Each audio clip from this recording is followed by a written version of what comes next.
informasi lebih luas, kita bisa belajar sendiri, mencari banyak ilmu gitu ya. Tetapi kalau terkait dengan tidak terjebak dalam situasi yang penuh emosi gitu saat anak dirasa tidak mau mendengar atau menurut gitu. Situasi dan kondisi itu bisa berpengaruh terhadap tingkat emosi kita.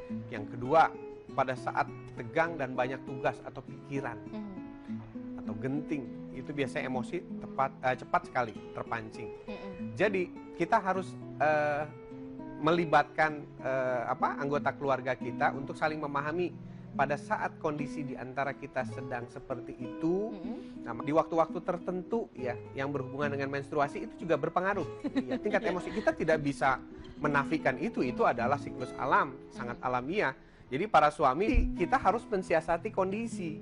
Satu, berbagi, bekerja sama, teamwork, atau kalau saya sih bahasanya kalau bisa melibatkan bagi-bagi kan lebih ringan gitu. Pikiran para orang tua ini banyak yang keliru karena kita jadi orang tua tidak pernah bersekolah. Iya, nggak ada sekolahnya, nggak ada sekolahnya jadi orang tua. Jadi hampirnya, nah kita akan ulas satu persatu nih. Terjawab tuh tadi ayat tantangannya, karena sudah ada penelpon yang masuk ke sini. Ibu Ade di Medan. Ibu Ade di Medan, silakan Ibu pertanyaannya. Malam Ayah. Selamat malam. Di guru TK gitu ya. Oke. Biasa ya kalau di TK kan pasti ada hal-hal apa saja yang sering dilakukan Ayah. Iya lumayan sedang. Dalam satu kelas ada berapa murid? 110, jadi satu guru 10 murid. Tapi dalam satu...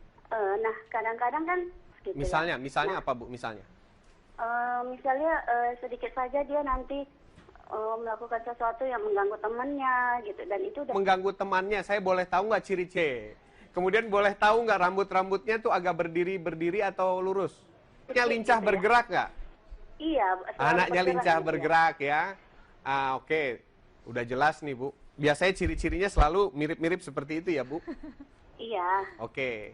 Jadi gimana cara mengatasinya gitu ya Bu ya? Supaya tidak terpancing emosi? Iya, terus gini ya satu lagi. Biasanya berusaha untuk tidak emosi gitu. Iya. Tapi karena bolak-balik akhirnya terpancing gitu juga. Ya. Apa karena kebanyakan energi itu anak, makanya jadinya mengganggu ya temannya gitu ya? Nah, barusan saya bilang bahwa banyak persepsi kita yang keliru dalam melihat anak. Makanya langkah pertama adalah kita belajar mengenali tipe-tipe anak. Nah, tipe-tipe anak. Kenapa tadi saya langsung intervensi ya? Coba ciri-cirinya seperti apa? Kurus gitu. Terus biasanya rambutnya agak berdiri-diri gitu ya. Penuh vitalitas. Energinya tuh berlebih. Nah, kebanyakan sistem TK kita pada umumnya lebih banyak belajarnya classing, berada di kelas. Sehingga khusus untuk salurkan. Pada saat seorang anak tidak tersalurkan, dia berusaha menyalurkannya. Nah, namanya anak-anak kan dia tidak tahu apakah ini membuat orang lain kesel, jengkel. Yang jelas dia ingin menyalurkan. Nah, kalau di tempat kami, Bu Ade, metodologinya begini. Kita bikin kelompok khusus, kita kasih tugas dia ngerjainnya di luar. Sambil lari, sambil manjat, nanti ada yang mengawasi. Nanti kalau sudah capek, gitu ya, keringetan dan sebagainya, kita elap lagi, ayo masuk belajar lagi bareng. Gitu. Pak Ali ya, nama gurunya, itu ngasih 3 kursi Bu di paling belakang. Jadi dia bilang, kalau kamu bosen pindah ke sini ya. Kalau bosen lagi pindah ke sini. Kalau udah bosen lagi bilang sama Bapak. Nanti Bapak bilang, kamu lari-lari putar lapangan. Kalau udah capek, belajar lagi sama Bapak. Jadi Pak gurunya nggak pernah marah Pak Ali. Karena habis mengikuti training sama saya. Gitu, jadi begini gurunya juga nggak marah lagi sama gitu anaknya. Ya? Jadi nggak ada yang salah tuh sama anaknya. Tinggal bagaimana kita mensiasati metode pembelajaran. Mudah-mudahan bisa diimplementasikan untuk Bu Ade di Medan ya. Dan Ayah, nanti kita sambung lagi bincang-bincang kita yang seru ini.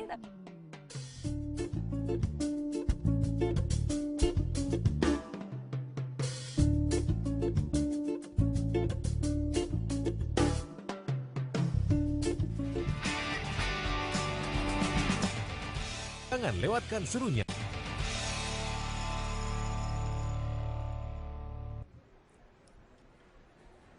Terima kasih Mirsa, Anda masih bersama kami dalam Motivatalk. Sebelum kita lanjutkan obrolan bersama Ayah Edi, yuk kita lihat apa komentar orang tua tentang cara mengendalikan emosi mereka.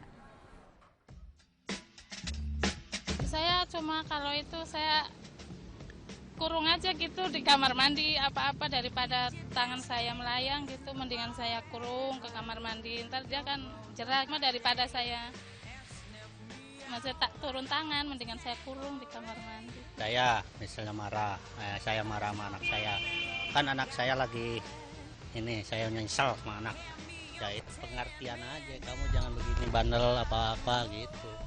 Ya kita bersabar, di samping bahwa itu adalah tetesan darah kita, tentunya kembali kepada diri kita. Siapa tahu kita ketika anak-anak, jangan-jangan kita lagi kecil begini gitu, insya Allah.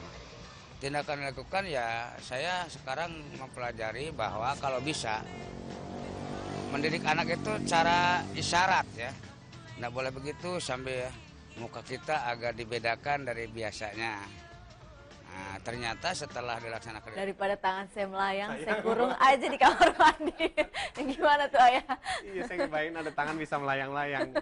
Iya, jadi ini adalah fenomena cara mendidik kita ya, yang sebagainya.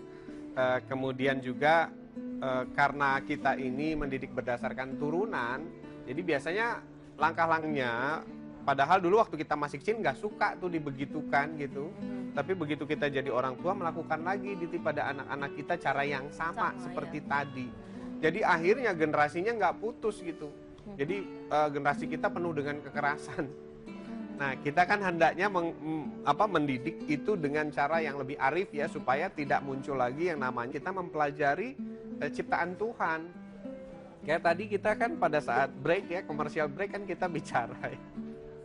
Kata Mbak Diti adalah anak yang rambutnya berdiri-diri aja ada artinya ternyata ya. Ternyata itu menjadi satu ini ya, indikator. karakteristik. Iya betul. Penelpon kayaknya seru Ya. nih pembicaraan kita, sampai banyak yang mau menelpon ke sini. Selamat malam. Halo. Halo. Halo, selamat malam Ibu. Suaranya Bapak kecil Meir, sekali. Bapak Meir.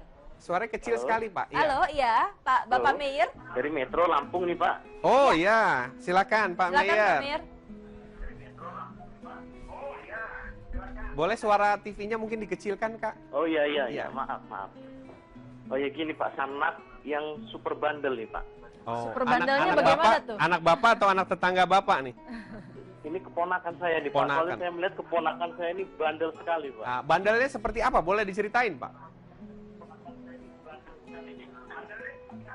Boleh diceritakan bandelnya seperti Ya, dia apa? nakal sekali Pak. Misalnya?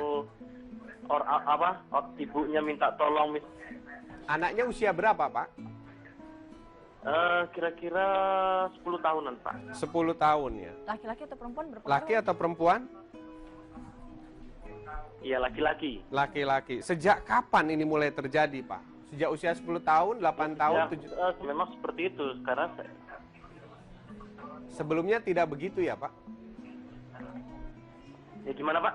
Sebelum sekolah dia tidak seperti ini gitu? Iya, sebelum sekolah dia tidak seperti itu. Sebelum- Dengan memberikan hukuman kepada anak itu, kira-kira itu salah Hukuman satu seperti cara apa efektif gitu? nggak Pak untuk Efektif. menyadarkan anak Baik. itu supaya dia tidak bandel lagi atau kapok lah gitu. Baik, Baik. baik. Terima kasih Pak Meir. Oke, Oke, sama-sama. Terima Pak kasih. Meir, tapi sampai lagi sesaat lagi.